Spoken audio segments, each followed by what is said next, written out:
आदरणीय दोस्तों, काफ़ी घरों में मैंने अक्सर ये देखा है कि घर के अधिकतम लोगों को पेट की समस्या होती है। किसी को डाइजेशन से लेकर के प्रॉब्लम होता है, किसी को पेट की गंभीर बीमारियां होती है, किसी के पेट में कंसीव करने को लेकर के प्रॉब्लम आती है, कुछ घरों में मिसकैरेजेस बहुत ज़्यादा हो जाते हैं।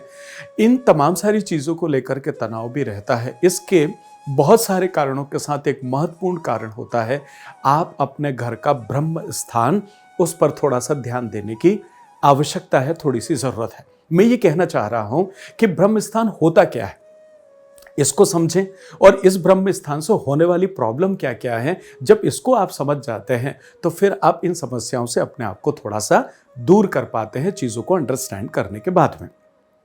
मैं आज आपसे बात कर रहा हूं ब्रह्म स्थान होता क्या है, ब्रह्म स्थान में क्या क्या चीज़ें नहीं होनी चाहिए, ब्रह्म स्थान अगर गड़बड़ है तो क्या क्या तकलीफें आती है, और ब्रह्म स्थान में रेमेडी नहीं की जा सकती है लेकिन ध्यान क्या क्या रखा जा सकता है। बस इतनी सी चीज़ों को हम आज बात करेंगे।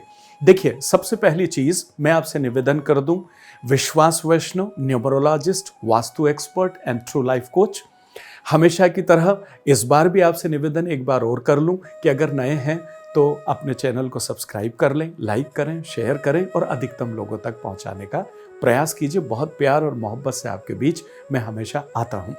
बात करते हैं, अगर आप न्यूमरोलॉजी या वास्तु सीखना चाहते हैं तो आप हमेशा मुझे आवाज़ दे सकते हैं।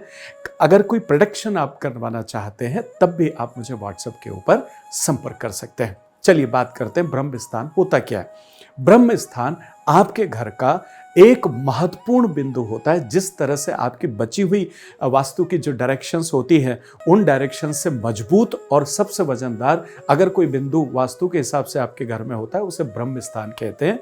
ब्रह्म स्थान बेसिकली, इसे निकालने का तो वैसे तो एक बहुत टेक्निकल तरीका होता है और एक वास्तुविद बहुत अच्छे से इसको निकाल पाते हैं, लेकिन समझने के लिए आप समझ लें कि जो भी आपके घर का कंस्ट्रक्शन है उसमें चारों कॉर्नर को जब आप ऐसे डायगोनली मिलाते हैं तो उसका जो क्रॉस बिंदु आता है, आप समझने के लिए समझ सकते हैं कि वह आपके घर का ब्रह्म स्थान है। अब उस ब्रह्म स्थान के ऊपर जो स्थिति बनती है, देखिए ये क्यों महत्वपूर्ण है, आप इसको समझ। पहली बात, यहां से पूरे घर में ऊर्जा चैनलाइज होती है। वास्तु के जितने भी डायरेक्शन है वो सारे डायरेक्शन यहां से चैनलाइज होते हैं, तो यहां जो ऊर्जा है वही ऊर्जा सब तक पहुंचती है। अगर यहां की ऊर्जा डिस्टर्ब है तो पूरे घर की ऊर्जा जो है वो प्रभावित होती है, एक चीज। दूसरा, आप इसको रिलेट कर सकते हैं जिस तरह से नाभि हमारे पेट में यहां पर, ये हमारा ब्रह्म स्थान, ये हमारा सेंटर है, ओके, सेंटर ऑफ ग्रेविटी भी आप इसे कह सकते हैं। अब ये यहां पर नाभि है। आप देखिएगा जब एक बच्चे का जन्म होता है, एक जान इस दुनिया में आती है, उसकी पूरे 9 महीने की फीडिंग आपके इस नाभि से होती है, आपके इस बिंदु से होती है, इस ब्रह्म स्थान से होती है। रावण के यहां भी अमृत था, जब उसे खत्म किया गया तो रावण खत्म हो गया।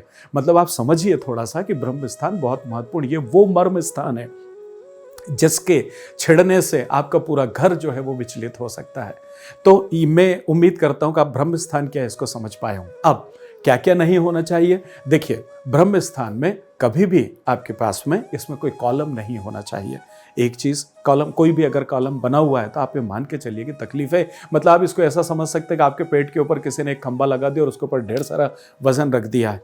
कैसा लगता है जब आपके पेट में कोई एक जोर से मुक्का मारता है तो ये सबसे ज्यादा नाजुक होती है बिंदु। इसी तरीके से घर का मर्म स्थान भी ब्रह्म स्थान भी है। अब दूसरी चीज, यहां पर टॉयलेट सवाल ही नहीं उठता है, किचन प्रश्न ही नहीं उठता है, इसके साथ सीढ़ियां सवाल ही नहीं उठता है। देखिए, अभी तक के प्रैक्टिस में मैंने ये देखा है कि जिन लोगों के ब्रह्म स्थान में अगर सीढ़ियां रही है या आई है तो वहां घर में बहुत परेशानी आती, बहुत आदमी सीधे यहां आ जाता है अपने जीवन में। इतना बड़ा फर्क पड़ता है अगर ब्रह्म स्थान में सीढ़ियां होती है तो। इस वजह से बहुत चिंतन करके और आपको इन चीजों पर अटेंशन देना चाहिए। इसके साथ और कोई भी दूसरी भारी वस्तु ना हो, प्लस साथ में गड्ढा ना हो। आधुनिक समय में बंगले को ज्यादा आधुनिक बनाने की वजह से कई बार लोग गड्ढा खोद के और सिटिंग एरियाज नीचे बना लेते हैं, वो बहुत ज्यादा खतरनाक होता है। तो ये हो गया ब्रह्म स्थान में क्या क्या चीजें नहीं होनी चाहिए। अब बात आ जाती है कि ब्रह्म स्थान में ये चीजें नहीं है तो ब्रह्म स्थान साफ सुथरा रहेगा, ब्रह्म स्थान हल्का रहेगा। और साफ सुथरा और जब हल्का रहेगा, आप इसको ऐसे भी रिलेट कर सकते हैं कि जिस दिन आपका पेट एकदम हल्का रहता है तो आपको बहुत मजा आता है, लेकिन जिस दिन पेट बहुत भारी है और आपको खाना पच नहीं रहा है और आप डकारे ले रहे हैं और ऊ करते चले जा रहे हैं, आप कितना डिस्कम्फर्ट फील करते हैं, उसी तरह से आपका घर भी महसूस करता है। तो आपके घर का जब ब्रह्म स्थान हल्का होता है तो आपके घर की सारी ऊर्जाएं बहुत अच्छी और साफ सुथरी होती है। अब बात कर लेते हैं कि रेमेडीज तो नहीं है ब्रह्म स्थान की, लेकिन ध्यान में रखने लायक बातें कौन कौन सी होती है, तो इसमें समझने की बात है। नंबर 1, सबसे पहले आप सी साल्ट को ब्रह्म स्थान के आसपास कहीं भी आप लगा सकते हैं। जब आप सी साल्ट को इसके आसपास रखते हैं, देखिए सी साल्ट जो है खड़ा होता है, आप उसको हल्का सा क्रश करके और साइड में अगर कहीं रख देते हैं तो उसकी वजह से, और उसे आप बदलते रहें थोड़े दिनों के बाद। अगर ऐसा नहीं कर सकते तो आप छोटे से बॉल में कहीं भी कॉर्नर पर ब्रह्म स्थान के आसपास सी साल्ट को वहां पर रख दें। इसके अंदर तासीर होती है, ऋणात्मक ऊर्जा को पूरी तरह से ये एब्जॉर्ब कर लेता है और आप उसे वापस फेंक दें। महीने 15 दिन के बाद में फिर आप उसमें दूसरा सी साल्ट रख दें। आप इस तरीके से कर सकते हैं। दूसरा, एक कॉपर वेसल का उपयोग भी आप वहां पर कर सकते हैं, कॉपर पिरामिड का उपयोग भी वहां पर कर सकते हैं। देखिए, ब्रास के पिरामिड भी आते हैं, लेकिन ब्रास के पिरामिड होममेड होते हैं, मैन मेड होते हैं अगर अपन यूं कह लें तो, लेकिन कॉपर प्रकृति प्रदत्त होता है।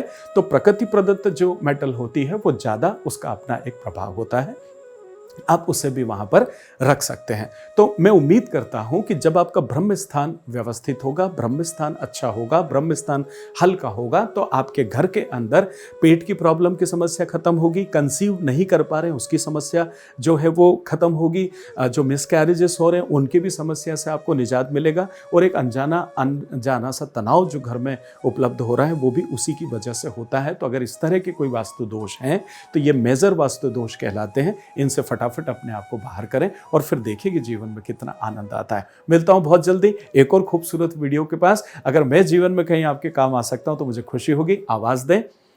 आत्मीय प्रणाम।